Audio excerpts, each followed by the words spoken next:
synthèse de l'état des lieux auquel nous avons procédé durant cette année 2023, jusqu'à récemment. Donc aujourd'hui, c'est la synthèse de votre serviteur que je vais présenter dès maintenant.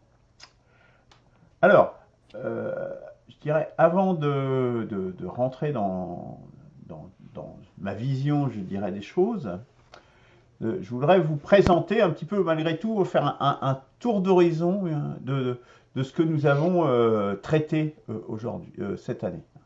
Et donc, j'invite les gens qui nous regarderont à aller sur l'état des lieux, sur le site, où ils retrouveront toutes les émissions et les émissions de synthèse de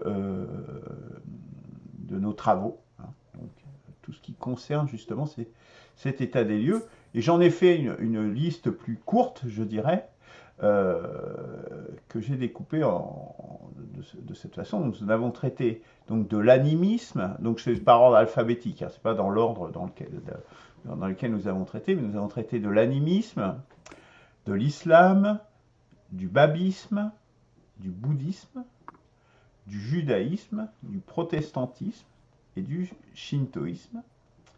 Nous avons vu le courant extractiviste, l'hindouisme, le christianisme et le taoïsme. Voilà, donc on a fait quand même déjà un tour d'horizon, je dirais, des religions et des spiritualités, je dirais, principales, les plus notables, je dirais, d'un point de vue historique. Nous avons également passé en revue un certain nombre de spiritualités contemporaines, en particulier celles qui visaient une revitalisation du christianisme.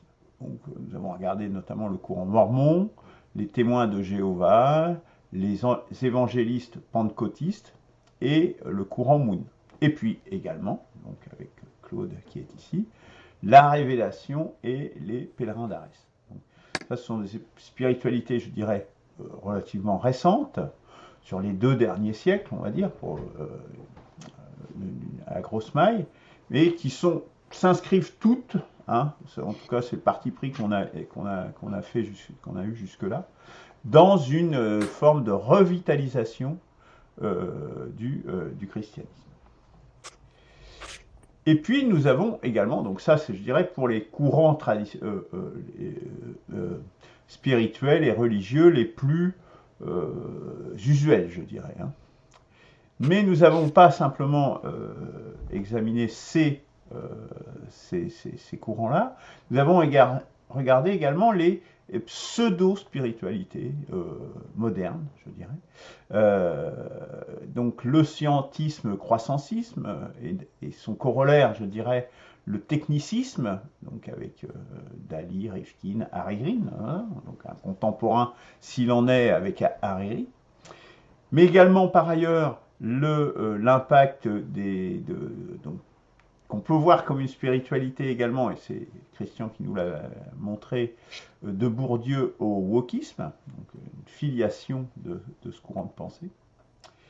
Et puis d'autres courants encore, comme le Falun Gong, la scientologie, le New Age, et puis effectivement, également, plus récemment, le courant transhumanisme et la notion de singularité. Donc nous avons traité également toutes ces spiritualités, je dirais, émergentes et pleinement contemporaines.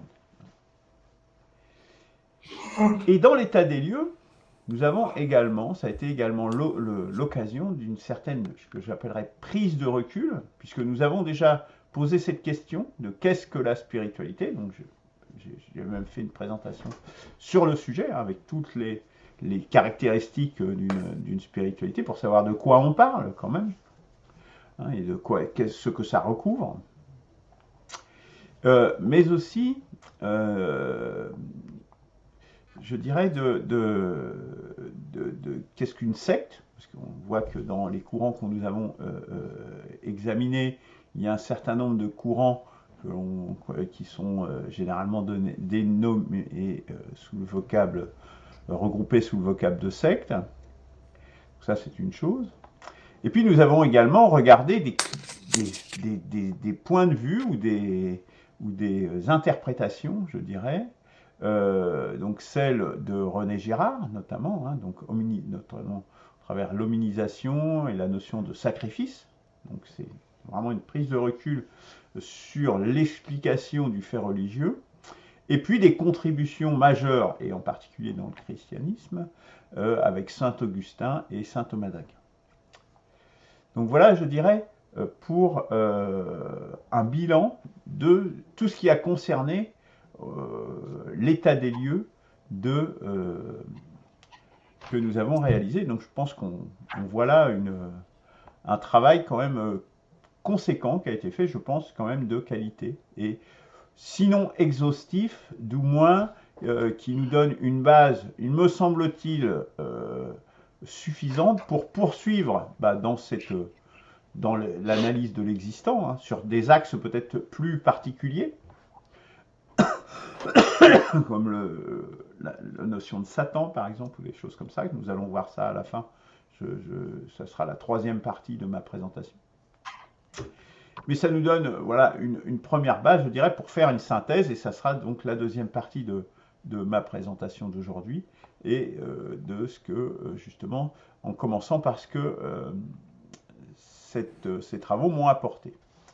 Pour ma part, donc, je dirais que j'ai appris énormément de choses sur les religions et la spiritualité au cours de cette année, donc avec des choses que j'ignorais complètement, donc soit par de mes présentations, soit par celles de mes camarades, nous avons pu avoir une idée de chacune de ces spiritualités. Et je dirais, nous avons également un support, puisque les vidéos sont disponibles, on peut les revoir si on veut. Ça a été le cas pour moi récemment du shintoïsme, par exemple. J'ai appris énormément de choses, une chose qui m'a marqué, hein, je vais simplement mettre le focus sur les choses qui m'ont le plus marqué, c'est le fait de l'existence en Asie, donc ce qui est assez différent de ce qu'on connaît en Orient proche et moyen et en Europe, c'est l'existence d'une spiritualité populaire, hein, et notamment par le shintoïsme ou l'animisme, ou même le bouddhisme.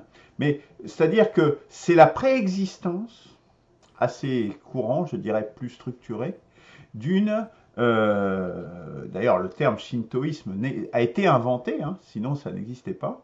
C'est la religion populaire, c'est-à-dire c'est une religion qui est pratiquée sans, enfin c'est même pas une religion, c'est une spiritualité qui est vraiment pratiquée sans clergé, ce qui vient simplement de coutumes ancestrales et qui se transmettent de génération en génération. Donc sans forcément de clergé, de culte bien précis, etc. Donc c'est quand même un événement, quelque chose de marquant et qui est très différent de ce que nous connaissons justement dans les ères que j'ai évoquées précédemment. Ça, c'est un premier élément important. Deuxième élément pour moi très important des apports, c'est pour moi la découverte de René Girard, que je ne connaissais pas véritablement.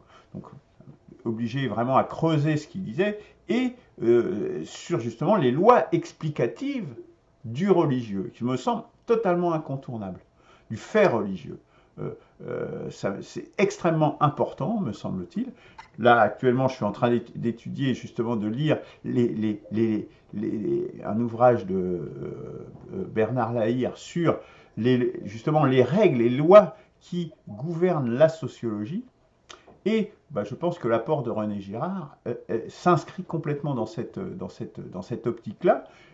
Bon, ça se coordonne, je dirais, avec également la présentation qu'on avait faite sur la négantropie, qui est commune avec le CRC. Tout cela, je dirais, alimente, je dirais, et il y a vraiment, je pense, un courant de pensée actuellement qui s'inscrit là-dedans, et je pense que le CDRS, dans ses travaux actuels, tels qu'ils sont menés aujourd'hui, s'inscrit vraiment dans cette optique-là. Vraiment, il y a moi j'appelais de mes voeux il y a quelques années des nouvelles lumières, c'est-à-dire justement des travaux qui remettent un petit peu la raison à l'ordre du jour et sur le devant de la scène avec des explications renouvelées. Et je pense qu'on est complètement là-dedans, hein. Nous sommes complètement dans notre époque, dans la contemporanéité. Et René Girard propose une explication du fait religieux et une explication, bon, je vais reprendre l'expression de Christian, qui dit qu'elle est incontournable, ou comment tu dis, Christian, elle est imparable. Voilà, je crois que c'est ça ton terme. Elle est imparable. Voilà, c'est totalement imparable. Et on ne peut pas passer à côté. Passer à côté, ça veut dire que on se disqualifie quelque part si on veut un renouvellement spirituel. Alors, et puis ça a été aussi, là c'est un autre point que je tiens à souligner dans les apports, ça a été une occasion de s'élever spirituellement, et je le pense notamment parce qu'il y a eu un certain nombre de moments de grâce dans nos débats. C'est-à-dire vraiment des moments, moi j'ai senti ça, hein, au fond de moi, j'espère que vous aussi, chers amis, d'être soulevé, d'avoir l'impression de participer à quelque chose qui nous dépasse et qui est vraiment quelque chose voilà, c'est même pas plus qu'enthousiasmant, si vous voulez, c'est d'être porté, en définitive, dans une grâce intellectuelle et totale, je dirais. Et on a eu quelques moments comme ça dans nos débats, et c'est une expérience, je dirais, qui n'est pas commune, hein, qu'on ne rencontre pas, je dirais, dans les débats autres. Occasion de s'élever également parce qu'on se situe au niveau, ce que j'appelle le niveau méta. Le niveau méta, c'est-à-dire on n'est pas à un certain niveau d'analyse, mais un certain niveau de réalité où on se place au niveau méta par ce niveau de réalité, c'est la métaphysique, donc méta par rapport à la physique, c'est-à-dire qu'on étudie la structure du niveau inférieur. Ce n'est pas simplement une augmentation du niveau d'abstraction, mais c'est une abstraction dans le sens où on recherche la structure de la réalité sous-jacente. Et ça permet évidemment de voir mieux les choses, et des choses qui semblent insolubles à un certain niveau de ce qu'on appelle en informatique un certain niveau de modélisation. Quand on passe à un autre niveau de modélisation, c'est-à-dire qu'on décrit la structure des choses, eh bien, du coup, les choses deviennent beaucoup plus simples et claires, en définitive. Et donc ça, c'est aussi quelque chose que j'ai vécu et qui est un apport important, bon, que je connaissais dans d'autres domaines, mais dans ce domaine spirituel, du coup, ça a permis de voir qu'en fait, des choses complexes, je parlais de négantropie par exemple, à un certain niveau, on a du mal en physique à dégager négantropie, d'entropie, etc. Quand on passe au niveau méta, ça devient beaucoup plus simple. Et ça devient presque évident. Autre apport important, c'est toute cette spiritualité que j'appellerais lâche, entre guillemets, c'est-à-dire peu structurée, peu adhérente, des spiritualités, ces nouvelles formes, je dirais, qui sont non déistes et qui se développent. Hein. J'ai parlé du transhumanisme, toutes les pseudo-spiritualités, bon, y compris, je dirais, le croissancisme, quelque part, hein, toutes ces pseudo-spiritualités qui se développent, qui sont actuelles, et qui sont compatibles avec le système actuel, puisque tu développes dans le système actuel, mais sachant que le système actuel, tel qu'il est, il est non viable et nous conduit à la barbarie. Moi, c'est ce qui me motive aussi principalement dans ces travaux. Voilà, je dirais, pour les apports principaux que j'ai dégagés de nos travaux. Autre partie de ma synthèse, je dirais, ce sont un certain nombre de confirmations que m'ont apporté, au moins jusqu'ici, les travaux que nous avons menés. Moi, jusqu'ici, en tout cas, je suis conforté. Alors, je sais que ça va peut-être pas plaire à certains de mes compagnons ici présents, mais je suis conforté dans l'impossibilité d'une revitalisation du christianisme, et même plus généralement du monothéisme. Puisque le constat que l'on peut tirer, c'est qu'il y a un échec des tentatives, aussi bien sur les 2 derniers siècles, mais même les tentatives plus récentes. À l'exception peut-être des évangélistes pentecôtistes, qui est le seul courant, je dirais, chrétien qui se développe, mais qui est extrêmement compatible avec le système actuel, dont on sait, donc par ailleurs, hein, comme je viens de le dire, que lui-même n'est pas viable sur long terme. Donc c'est un développement, je dirais, très hypothétique. Même du côté de l'islam, hein, malgré une certaine progression et toujours une prégnance importante, quelque part, on avait fait des présentations là-dessus, hein, mais au fond, il suit la même trajectoire, mais avec un déphasage, avec un temps peut-être de retard, mais quelque part, il suit le même chemin, avec des réactions parfois très fortes, très crispées, mais quelque part, il suit en fait la même trajectoire que le christianisme. Et tout cela, à mon sens, vient du fait qu'il y a dans les monothéismes un anthropocentrisme fort, très fort, c'est-à-dire à l'image Dieu, à l'image l'homme à l'image de Dieu, la notion de Messie qu'on va retrouver aussi bien dans le judaïsme, dans le christianisme évidemment avec Jésus-Christ, mais également dans l'islam avec un Messie toujours à venir, donc toujours une incarnation divine sous forme humaine. Donc il y a vraiment un anthropocentrisme fort dans les monothéismes. Et puis une compatibilité, une adéquation avec le croissancisme. Hein. Qui, Christian, on a fait, je dirais, son cheval de bataille, et quelque chose qui ne peut pas continuer éternellement. Je pense que nous le savons tous.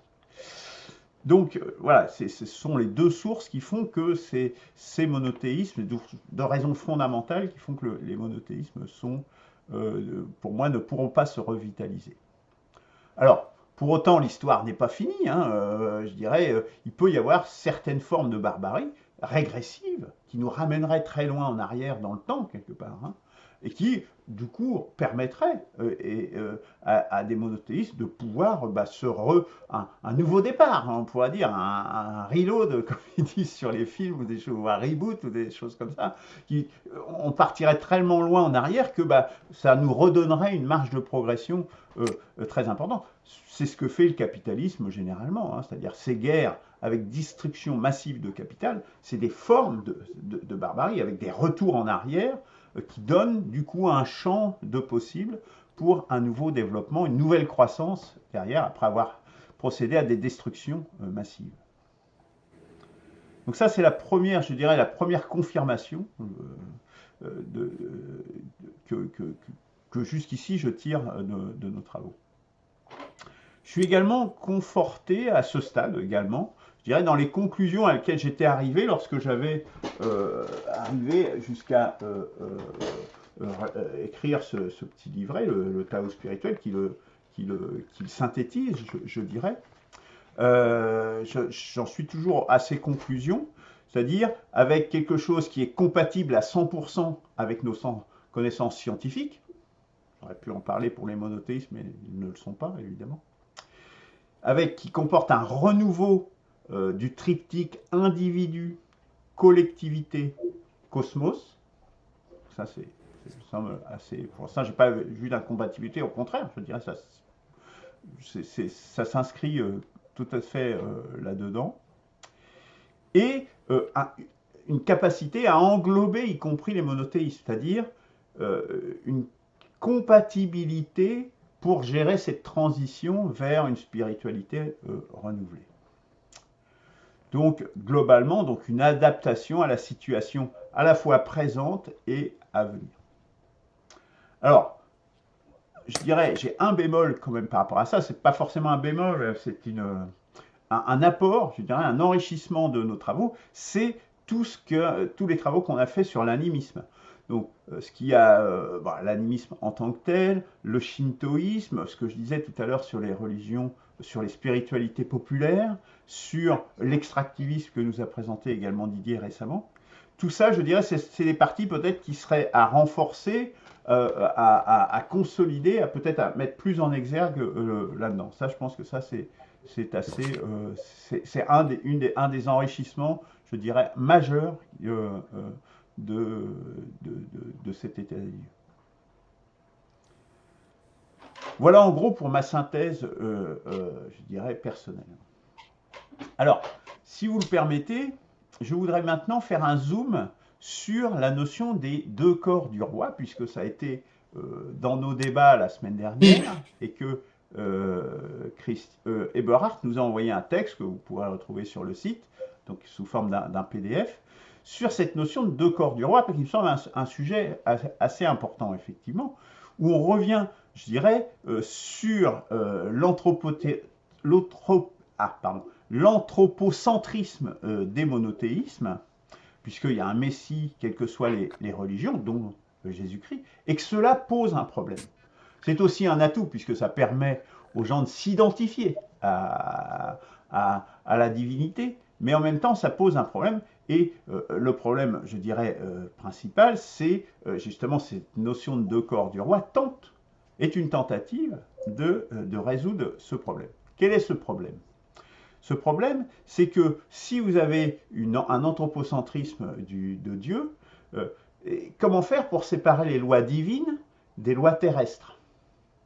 Et parce que les lois divines, elles sont par définition fixes, elles sont même, ça va même plus loin que ça, puisque dans le Coran, elles sont même fixées, noir sur blanc, c'est-à-dire elles sont inscrites ad vitam aeternam dans l'islam. Et non seulement ça, mais l'islam dit Mohammed est le dernier prophète, c'est-à-dire ça ne pourra jamais être mis à jour.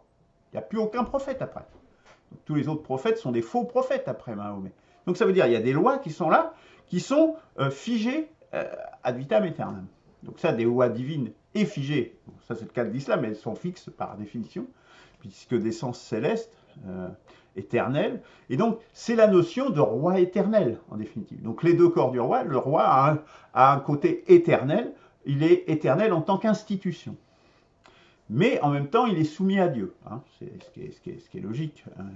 Mais il représente, il est l'image de Dieu, la représentation de Dieu sur terre, tout en lui étant soumis. Ça, c'est pas contradictoire en soi. Et puis il y a le côté terrestre du roi, donc son deuxième corps, avec des lois qui seraient variables, et donc un roi mortel, donc comme les autres hommes, et faillible. Au fond, là, on retrouve, je dirais, la question de cette dualité, loi divine, loi terrestre, qui a un problème majeur, je dirais, dans les monothéismes, avec l'incarnation divine dans un homme. Et c'est ce qui montre, et d'ailleurs, cette notion de deux corps du roi est tout à fait intéressante parce qu'elle montre bien qu'au fond, les monothéismes, et ce n'est pas un hasard, c'est parce que je pense effectivement que c'est marqué historiquement, c'est une des raisons pour lesquelles je pense que ça ne peut pas être vitalisé, c'est que c'est très adapté en définitive au monarchisme. C'est pas un hasard si les monothéismes sont forts dans les régimes monarchistes. C'est tout à fait logique, je dirais. C'est complètement en adéquation. Et ce n'est pas un problème nouveau, hein, c'est vraiment un problème ancien, puisque comme celui du diable, je dirais, de l'invention du diable, comment rendre compatible Dieu et le diable, ça mais bon, nous aurons l'occasion d'en discuter dans nos travaux justement sur l'existant prochainement. C'est un problème évident, puisque Jésus-Christ disait lui-même, rendez à César ce qui est à César et à Dieu ce qui est à Dieu. Donc ouais, une séparation des pouvoirs terrestres et des pouvoirs, des lois spirituelles. Alors pour aujourd'hui, quid, je dirais, de Dieu, donc de la nature, dirait Spinoza ou Eberhard. Mais moi, je pense que la solution, elle vient du droit naturel, justement, hein, et du droit naturel posé comme, bon, là, je parle vraiment mon nom, hein, en tant que constitution, puisque en même temps, je relis toutes ces notions spirituelles et politiques, on voit bien qu'elles sont liées, hein, là, on parle du roi, on parle bien du pouvoir politique. De poser le droit naturel au sommet de la Constitution comme un principe général, ça permet justement de résoudre cette situation, puisque c'est à la fois central si on le pose comme principe, mais après les lois des hommes, je dirais, peuvent se déployer de façon normale, et puis la spiritualité de chacun se retrouve dans ses pratiques personnelles. Mais l'avantage de cette formulation, c'est que on sort de l'arbitraire, des tables de la loi figées pour toujours. Et encore dans le cas de l'islam, c'est encore pire, comme je l'ai montré, puisque ce n'est pas un arbitraire, puisque si on le met au sommet d'une constitution sous forme du droit naturel, une constitution est évolutive et par conséquent peut évoluer. Donc voilà, donc je pense que cette contribution sur cette notion de deux corps du roi donnera matière à débat. Et peut-être nous y consacrerons une émission spécifique. Mais oui, Eberhard, tu vas pouvoir réagir, mais je vais finir, si tu veux bien, juste un instant, simplement pour présenter, je dirais, le programme. C'est-à-dire que là, moi j'ai fini sur la synthèse, mais notre programme, j'invite les spectateurs à le consulter, puisqu'il se décompose en 3 parties.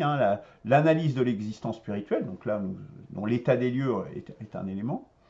Quelle spiritualité pour aujourd'hui, et un certain nombre d'autres débats. Donc ici, dans l'analyse de l'existant, vous allez retrouver tout ce qu'on a déjà discuté. Donc là, sous forme, il y a les boutons roses là, qui apparaissent. Et puis après, nous avons un certain nombre d'autres travaux qui sont justement à notre programme. Donc là, on est au bilan, et puis après, il y aura les lignes de force transverses aux spiritualités existantes, le satanisme par exemple, ce qu'a dit Emmanuel Todd sur le niveau 0 des religions, la notion des prophétismes, etc., etc., etc. Donc ça, c'est pour l'analyse de l'existant, mais l'autre volet, évidemment, quelle spiritualité pour aujourd'hui, je dirais, c'est effectivement tout ce qui nous attend pour la suite de ces travaux. Voilà, j'en ai fini pour ma synthèse et je vais donc céder la parole à Eberhard qui piaffe d'impatience, je n'en doute pas. Vas-y Eberhard. Bon, piaffer d'impatience, c'est que tu as lu, et ça m'a fait très plaisir que tu as lu Les Deux Corps du Roi. C'est quand même un gros pavé. Je te dis, ça c'est l'archi-grosse synthèse, disons l'archi-petite synthèse. Il y aurait beaucoup d'autres choses à lire parce que là, vraiment, c'est un traité historique de l'évolution juridique du monde, du monde chrétien. Alors, je vais regrouper tout ça dans un même corps. Cette première partie de ma réaction, c'est monothéisme, anthropocentrisme et droit naturel. Tout ça, je comprends bien. Bon, je pense que tu fais un court-circuit en assimilant le monothéisme à l'anthropocentrisme, parce que je ne pense pas. Alors, historiquement, c'est oui, je suis d'accord avec toi, mais il est possible qu'il y ait en fait une révolution qui inverse ça. Et même si elle doit être anthropologique, l'intérêt du monothéisme, je vais essayer de le défendre en quelque sorte, c'est que l'homme se fixe sur un objectif en ligne de mire avec un point. D'accord ? Alors que lorsqu'un homme est dans la polythéisme et autres, il a plein de dieux à droite et à gauche et il se disperse en fait. Et quand la situation est grave, dans une société qui se trouve dans la barbarie, par exemple, et qui est de plus en plus enfoncée dans la barbarie, il faut qu'il me remette toutes ses ressources sur une sorte d'objectif unifié, même si la manière d'y réagir peut trouver différentes moyens, en quelque sorte, mais avec un objectif bien déterminé. Et c'est pour ça le monothéisme en tant que système d'abstraction, pas avec un dieu barbu sur une chaise, comme quoi on va aller se faire des dévotions devant lui. C'est plus ça le monothéisme tel que je le comprends. D'accord ? Et même s'il peut avoir différentes valeurs, pour moi, Dieu est un, même s'il peut être représenté comme le Christ, même s'il est le bien, le juste, le beau et l'amour, et peut-être aussi miséricordieux et autres, mais il est un, en quelque sorte. Là, je suivrai en fait presque l'islam de ce côté-là. Et ça veut dire que la révolution anthropologique, comme je le disais la dernière fois, c'est de ne plus être anthropocentré, mais création centrée. D'accord ? Et c'est là que, d'un seul coup, donc du droit naturel, je dirais, le droit de la nature ou le droit de la création, en quelque sorte, et que l'homme se concentre dans cette direction-là. Voilà. Je suis d'accord avec toi aussi quand tu dis élévation. Il y a eu des moments où effectivement on a senti une élévation, qu'on a senti une bonne interaction, même si on n'était pas d'accord, mais en fait on s'est entraidés les uns avec les autres pour essayer de grimper dans notre niveau de connaissance, notre niveau de perception de la chose. Ensuite, j'ai juste un point un peu critique. Même si la raison est un élément important, il ne faut pas enlever l'irrationnel aussi, qui peut avoir aussi quelque chose d'important. Et l'irrationnel, quoi? C'est le mystique. Et justement, ça rejoint ta découverte, celle des religions des religions informelles, c'est du shintoïsme, même on voit en Inde avec les pujas qui sont faits sans l'intervention d'aucun puja, donc c'est un petit sacrifice que fait chaque conducteur de bus avant de prendre son bus le matin, et il va sacrifier à un dieu, au dieu du transport ou son dieu préféré. Et donc voilà, donc il ne faut pas sous-estimer la dimension irrationnelle du mystique, d'accord? Et c'est le jeu entre les deux, en fait. Hein. Il ne faut pas rejeter l'un contre l'autre ou l'un à l'opposé de l'autre. Donc, ça vient, et c'est toujours, et il y a même des fois, alors ça, c'est du mysticisme très simple, tout simple, c'est-à-dire de faire un petit sacrifice aux dieux ou à ses ancêtres, hein, comme ça le fait pratiquement toujours dans les films japonais, vous le trouverez souvent, de Kurosawa ou d'autres. On va sacrifier de l'encens, et donc c'est une dimension mystique. Voilà. Donc, et à côté de ça, il y a des grands mystiques, évidemment, comme Simone Weil ou comme Thérèse d'Avila ou Jean de la Croix et même Thérèse de Lisieux. Voilà. Donc, mais eux, ils naviguent à des moments plus élevés. Voilà pour les petites réactions concernant ton intervention. Merci beaucoup, Eberhard. Qui veut continuer? Moi, je souscris à ce que tu dis sur l'irrationnel. Hein. Voilà. Mais je suis complètement d'accord. Et puis, création centrée, ben, je me permets de réagir puisque je suis en accord avec les deux. Oui, création centrée, oui, voilà. Ben, si c'est Dieu, si c'est un monothéisme, c'est plus le même monothéisme en définitive. C'est un monothéisme, oui, très, très différent et création centrée, oui, ça me va très très bien. Je peux peut-être rebondir là-dessus. Vas-y. Alors, j'ai bien suivi ce que tu nous as dit. Moi, j'ai pas vu toutes les vidéos encore. Il faudrait que je voie tout ça pour avoir une vision d'ensemble un peu plus large. Mais j'ai apprécié moi aussi un certain nombre de moments. Je trouve que dans ce groupe, il y a une belle écoute. Il y a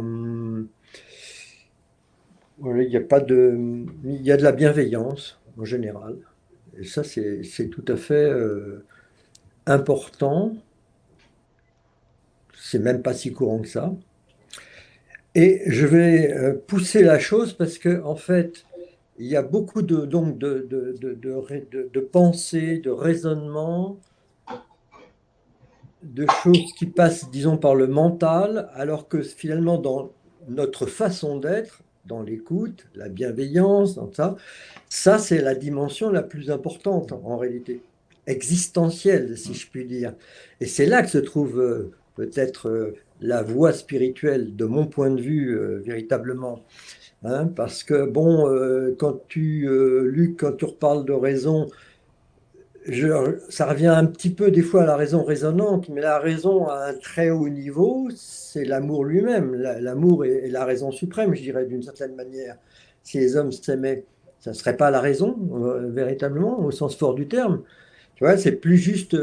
Là, on ne sait plus les catégories qu'on a tous mentales, les uns les unes à côté des autres, mais on passe à autre chose, et une autre façon d'être. Parce que quand tu. Oui. Quand tu parles de monothéisme, tu restes finalement dans une vision du monothéisme, je dirais, religieux, tel qui s'est installé, avec un dieu idole central. Bon, il y a toute une vision un peu... bon, un petit peu grossière et vulgaire disant des choses, mais qui a été là pendant des siècles et des millénaires. Alors que par exemple la révélation d'Arès, ce qu'on comprend du monothéisme, le monothéisme, il y a un Dieu unique, bien sûr, le Créateur, mais il est en chacun de nous. Nous sommes nous-mêmes des dieux au fond de nous-mêmes, quoi. Et le monde qu'on a fait, la pensée donc qui en découle, c'est nous ce que nous avons développé. Mais développé dans la façon dont nous avons orienté notre être.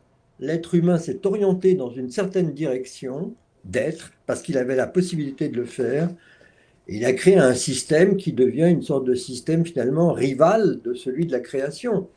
Et donc là, on retrouve les lois diverses, les lois terrestres et les lois divines. La loi divine, il n'y a pas des lois divines, il y a une seule loi, c'est l'amour. Et l'amour est dans la liberté la plus totale. Il y a quelque chose de tout à fait extraordinaire qu'on ne peut pas encore véritablement percevoir, mais qui est là au fond de nous. Et nous sommes, parce que nous nous sommes tournés vers la matière, nous sommes, je dirais, inféodés à la matière. Nous avons développé un autre système avec donc une façon de penser, de voir, de comprendre, de réaliser, qui après reprojette sur le réel un certain nombre de choses. Et puis elle dit, bon, ça s'appelle monothéisme, ça s'appelle Dieu, ça s'appelle machin, etc. Mais, et toutes ces notions-là peuvent être véritablement transcendées, mais par notre propre recherche de transcendance en nous-mêmes. C'est en nous que se trouvent les solutions, et pas intellectuellement. Alors quand tu parles, par exemple, tu dis on a traité un certain nombre de choses, c'est bien d'avoir abordé ces sujets. Moi je dirais on a abordé, enfin vous avez abordé, nous avons abordé un certain nombre de sujets, ils sont abordés, ils restent traités, c'est beaucoup dire quand on dit traité. Hein, disons que c'est une certaine subjectivité qui vient présenter quelque chose à travers sa propre compréhension des choses. Les autres réagissent par rapport à ça. Bon, et on a quelques notions qui restent des notions malgré tout essentiellement mentales par rapport à ça. Mais le fond de l'affaire, il n'est pas là. Le fond de l'affaire, il est dans notre manière d'être véritablement. Nous sommes capables, dans notre manière d'être, d'aller jusqu'à ce que j'appelle la transfiguration, le rayonnement, la transfiguration. En cultivant cet amour pour la création et pour les hommes, en réalité. Et ça, là, pour moi, le monothéisme, il est là, mais il est là en nous, quoi, au fond de nous. Et le Messie, c'est pas un bonhomme comme Jésus ou je ne sais qui arrive à un moment donné. Le Messie, c'est nous-mêmes. C'est nous-mêmes nous révélant à nous-mêmes et révélant l'homme à lui-même et refaisant unité. On est capable de tous refaire une même unité, un seul humain en réalité, vivant dans l'immense diversité des uns et des autres, parce qu'on retrouve l'unité en soi. Donc la spiritualité, elle a vraiment pour effet, si elle se développe telle que moi je la conçois en tout cas, de changer le monde. Elle changera le monde, parce qu'elle change l'homme et elle change le monde. C'est la vision même de l'homme qui change et sa façon de penser, de voir, de comprendre, de connaître, etc. Je ne sais pas si je me fais bien comprendre, mais la notion de monothéisme, c'est pas... oui, on la voit à travers les religions. Mais le christianisme, par exemple, tel qu'on l'imagine habituellement, c'est devenu une religion, mais en réalité, ce n'est pas une religion. Ce que prêchait Jésus il y a 2000 ans, pour moi, c'était une manière d'être. Et cette manière d'être n'existe pas pour le moment. C'est-à-dire aimer sans condition, pardonner, faire la paix, cette façon d'être n'existe pas. Et c'est ça qui doit se révéler au monde et aux hommes. Après, c'est juste des histoires mentales qu'on s'invente les uns les autres, et qui fait le savoir, qui fait la connaissance, qui fait tout un tas de choses, de catégories. Mais on ne trouvera pas la vérité, si je puis dire, à travers ces différentes catégories-là, telles qu'on les appréhende. La vérité, elle est en nous. Voilà, bon, ce que j'ai à dire. Donc, pour moi, le christianisme a véritablement un avenir, mais pas en tant que christianisme. On s'en fout du mot christianisme. D'ailleurs, je ne pense pas que Jésus ait jamais voulu créer le christianisme. Jamais. C'est un homme c'est un prophète juif, un prophète d'exception qui a eu un enseignement, qui a eu cette préscience de Dieu en lui et qui l'a développé et qui, évidemment, a voulu dépasser, au contraire, la loi de Moïse,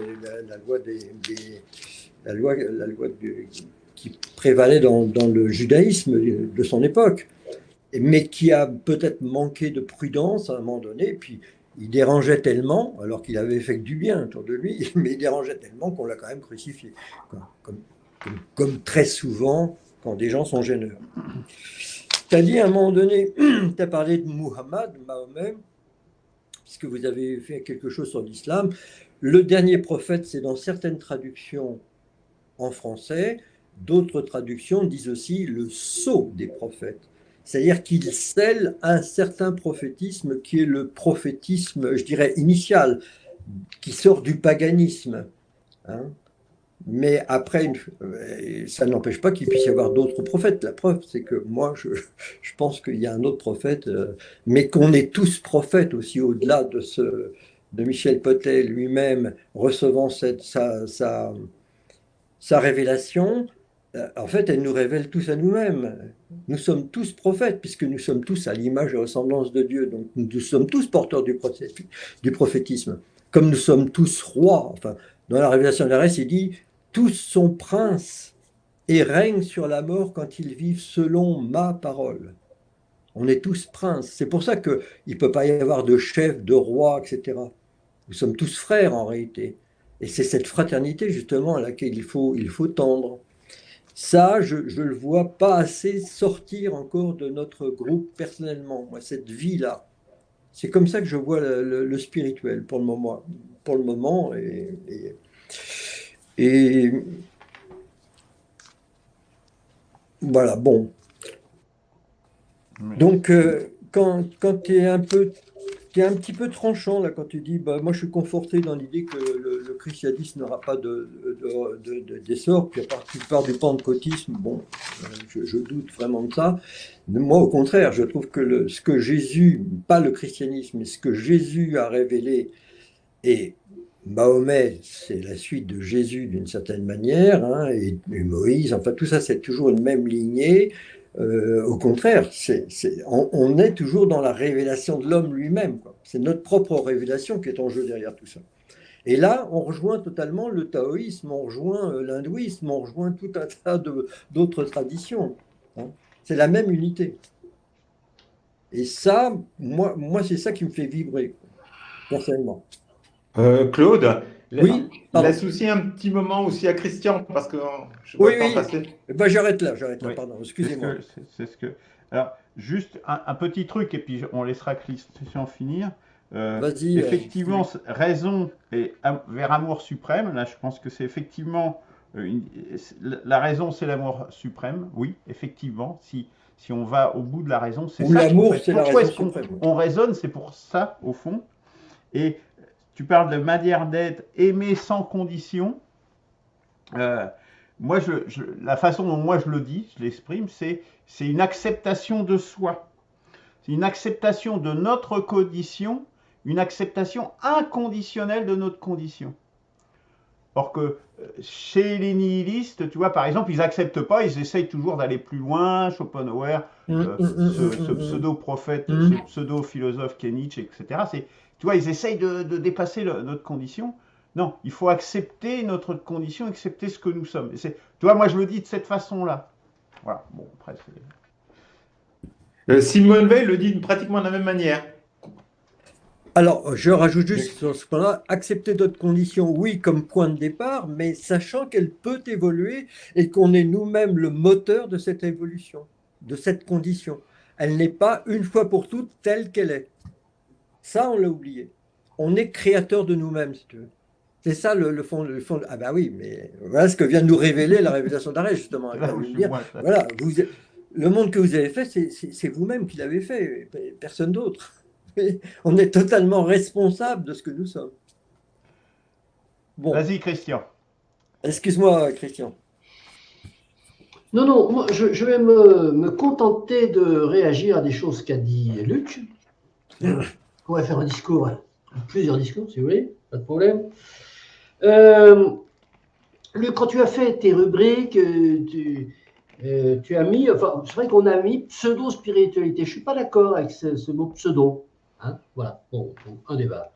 Pour moi, ce sont des spiritualités. Alors, j'en profite d'ailleurs, à l'appui de ce que je dis, pour proposer une définition de la spiritualité. Alors, non pas, encore une fois, pas une définition que je propose en tant que définition universelle ou même consensuelle entre nous, mais la mienne pour vous éclairer.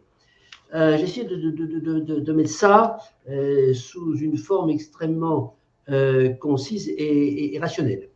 Alors, la spiritualité, tout ce qui procède de l'activité de l'esprit dans le cadre de la recherche du pourquoi de l'univers et du sens de la vie humaine, ainsi que l'étude des rapports qu'ils entretiennent entre eux, les rapports entre l'univers et la vie humaine. Voilà, la proposition. Tu peux leur dire, s'il te plaît La spiritualité, c'est tout ce... On fera une émission dédiée à ça, donc voilà. Oui. Voilà, Donc, mais c'était pour dire que à partir du moment où je prends cette définition, alors il y a un petit codicile, quand je parle de recherche, hein, il y a 2 lignes de recherche.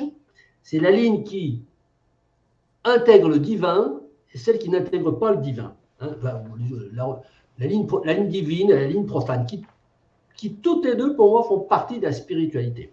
Voilà. C'est une exception largement plus restreinte que celle que j'avais lancée comme ça à la volée la semaine dernière, je crois, en disant tout ce qui procède de l'esprit.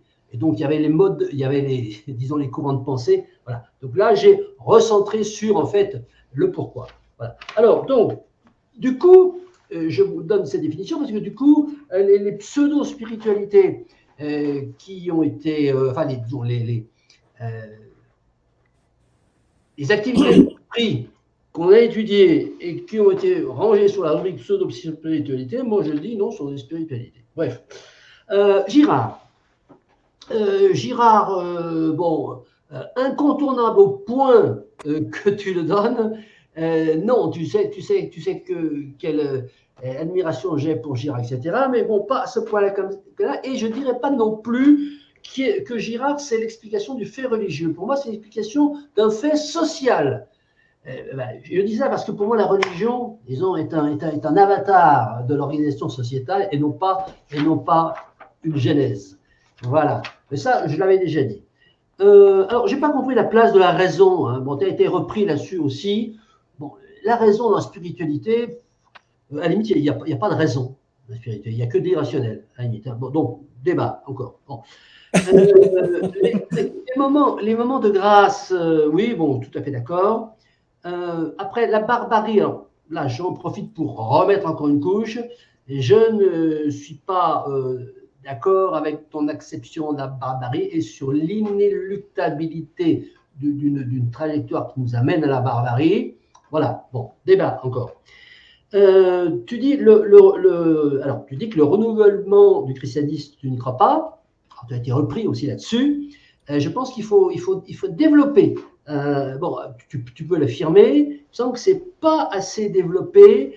Alors, je t'enjoins à le faire dans le cadre d'une communication ultérieure. Tu as cité essentiellement la raison de la christianisme est lié à la monarchie. Pardon, il n'y a plus de monarchie, il n'y a plus de possibilité de christianisme. Bon, alors, voilà. C'est très intéressant, mais bon, je pense qu'il faut développer. Et concernant les textes d'Héberard, les 2 cours du roi, que j'ai lu, mais qu'on n'en va pas débattre là, hein, maintenant, je dirais simplement, bon, ça m'intéresse d'en parler, bien entendu, puisque je pense que je suis un peu à l'origine du fait que tu nous as envoyé ces textes. Et bon, je les ai lus, pas étudiés à fond, mais je n'y ai pas trouvé tellement, je dois le dire, le contenu que tu nous avais dit qu'il y avait dedans, c'est-à-dire qu'une explication comme quoi le christianisme, c'est la source du capitalisme. Voilà, je n'ai pas trouvé ça, hein, donc voilà, je te le dis. Non, je n'ai pas dit ça. Bon, alors très bien. Si tu l'as dit, parce que là, on va repasser la vidéo. Oui, non, attends. Alors je me suis mal exprimé, mais désolé. D'accord. Non, je dis la dimension laïque séparée de la dimension spirituelle. Oui, c'est ça le juridicisme pour pouvoir être sur 2 plans séparés. Bon, alors, très bien, on est d'accord, le christianisme ne peut absolument pas générer le capitalisme. On est d'accord. Alors, pour ce qui concerne la spiritualité future, à venir, ou aujourd'hui, puisque chacun a donné son petit truc, moi je dis, la spiritualité il nous faut, quelle spiritualité il nous faut maintenant? Il nous faut quelle spiritualité pour accompagner la décroissance inévitable? Qu'est-ce qu'on va mettre là pour accompagner ça? Une hétéronomie qui va, disons, devenir prégnante et qui va chasser alors pour le coup, pseudo-autonomie que nous croyions avoir acquise. Voilà. Claude, tu nous as dit la spiritualité va changer le monde. Bon, voilà, toujours le même débat. C'est le monde qui va changer la spiritualité. Ce que je pense, c'est pas la spiritualité qui va changer. Alors, par contre, entièrement d'accord. Oui, génial, ce débat génial. Alors, par contre, applaudis demain que tu dis Jésus n'a jamais voulu créer le christianisme. Oui, ça c'est formidable. Alors, là, les prophètes, ça c'est. Alors, peut-être il faudrait faire une émission sur les prophètes, c'est quelque chose d'extraordinaire. Comment est-ce qu'il y a à un certain moment plusieurs personnes qui est un prophète? Quel rôle il a, quel rôle charnière il a dans l'évolution sociétale? Alors, Claude, autant les applaudis de demain, entendu ça, encore aujourd'hui, nous sommes tous des prophètes. Je pense que, non, il y a non, potentiel, oui. Potentiel, et on a nos petits moments de prophétisme par-ci, par-là, au quotidien. Je te trouve un peu optimiste sur... Tu ne dois pas douter de toi-même, mon cher Christian. Alors, je pense que le prophète sont des cas exceptionnels, des cas particuliers, qui alors sont soit, si on voit la spiritualité comme sur la ligne divine, qui sont issus de Dieu, Jésus le Fils de Dieu, soit qui sont, si on n'est pas dans la ligne divine, soit qui sont, disons, des élus du cosmos. Hein. Et puis, alors, dernière chose, parce que moi, je suis très intéressé par